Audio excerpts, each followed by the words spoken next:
Ciao a tutti e benvenuti in questo video. Oggi spiegherò le basi sul bilancio energetico. Cominciamo subito senza perdere tempo, che il tempo è denaro. 10 anni fa andavo molto in bici, sia mountain bike che bici da strada.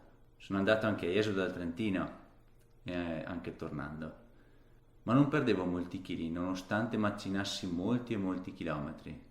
Il motivo concreto non lo capivo esattamente. In quest'ultimo periodo ho capito meglio una cosa semplice ma fondamentale.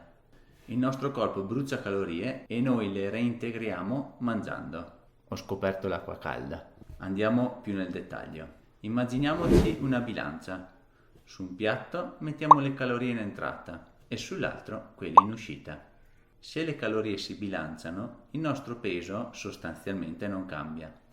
Se le calorie in entrata invece sono maggiori di quelle in uscita, cioè mangiamo tanto e facciamo un po' di movimento, il nostro peso aumenterà. Viceversa invece, se le calorie che mangiamo sono inferiori a quelle che bruciamo, il nostro peso di conseguenza diminuirà. Molto semplice, no? Aspetta. Le calorie che bruciamo si dividono principalmente in due parti, calorie a riposo e calorie attive.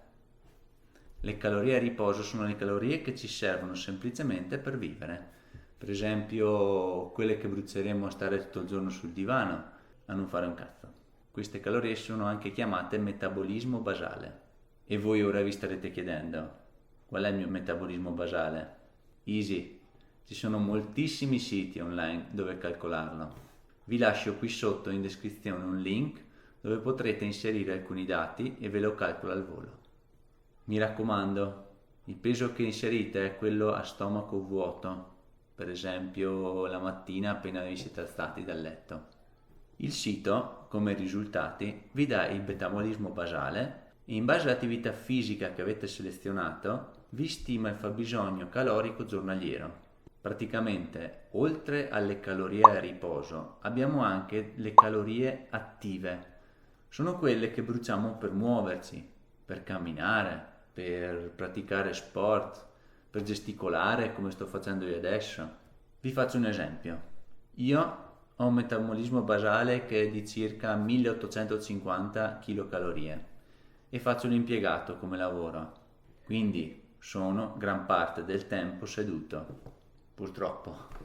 Durante tutti i giorni riesco comunque a fare sugli 8 o 10.000 passi e di solito in una giornata brucio sulle 2.400 kcal.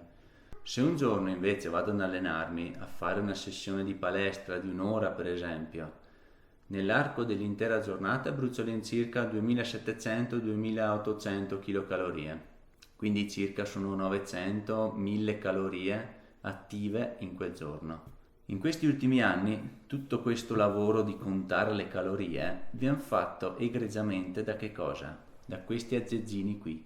Non usateli solo per notifiche e messaggini, usateli anche per cose più concrete. Io per esempio ho un Garmin che adesso vi faccio vedere, tipo in questo momento ho bruciato 1057 kcal e sono quasi le 11 di mattina, di cui 956 a riposo e 101 attive. In base ai dati che ho inserito, come altezza, peso, età, in base alla mia frequenza cardiaca durante tutta la giornata e di quanto movimento faccio, il suo algoritmo calcola esattamente le calorie bruciate, suddividendo metabolismo basale e calorie attive. Fico, no? Quindi ora io so esattamente quante calorie totali brucio nell'arco di un giorno.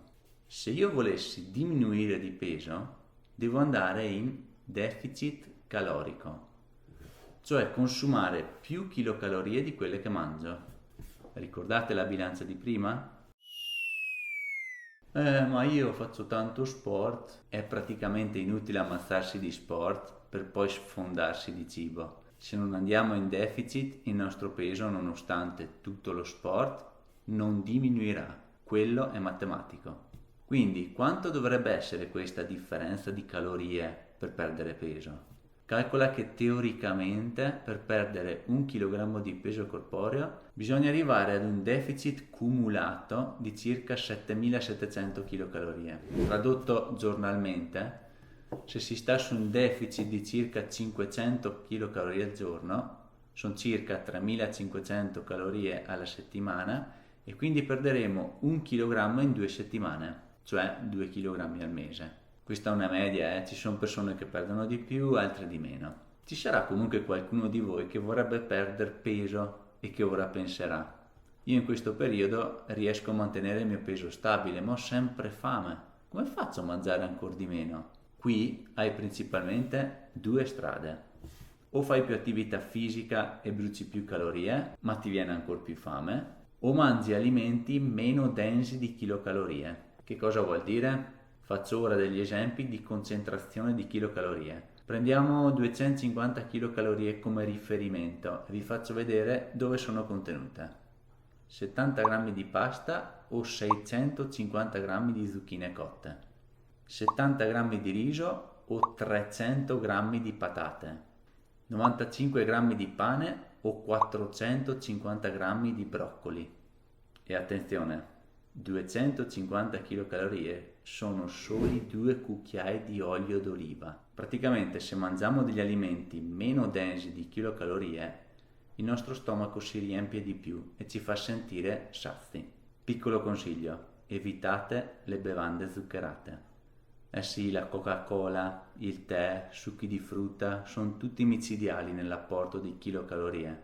Adesso vi faccio un esempio.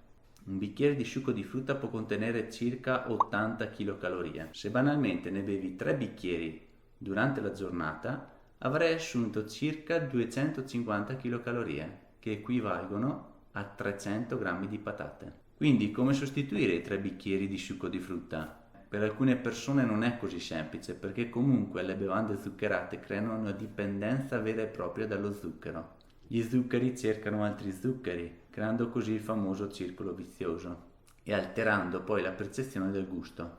Ho ancora sentito delle persone che dicono: ma come fai a bere acqua? Non sa da nulla. Smettere di bere questi drink da un giorno all'altro non è una cosa semplice. Il consiglio che ti do è: fallo sicuramente con gradualità, diminuendo giorno dopo giorno il loro consumo. Ok, perfetto, fin qui tutto chiaro. Ma come cacchio si fa a sapere quante chilocalorie stiamo mangiando? Devo guardare tutte le etichette di ogni singola cosa che mangio? Per fortuna è molto più semplice. Io uso un'applicazione che si chiama Fat Secret e si riesce tranquillamente a sfruttarla con la versione gratuita. È disponibile sia per iOS che per Android. Ogni volta che si mangia qualcosa si apre l'app e si inserisce l'alimento che si sta mangiando.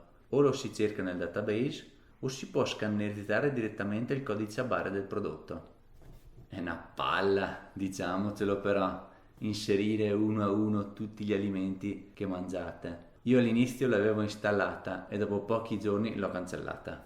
Dopo un po', però, visto che non sapevo comunque quante calorie assumevo, l'ho reinstallata e l'ho utilizzata costantemente. Questo, col passare del tempo, ti farà capire quali sono gli alimenti più o meno densi di chilocalorie. Non dovrete farlo per tutta la vita, sia chiaro. Dopo un po' di tempo diventerete abbastanza esperti da capire al volo come comporre un pasto, senza continuare a aprire l'app.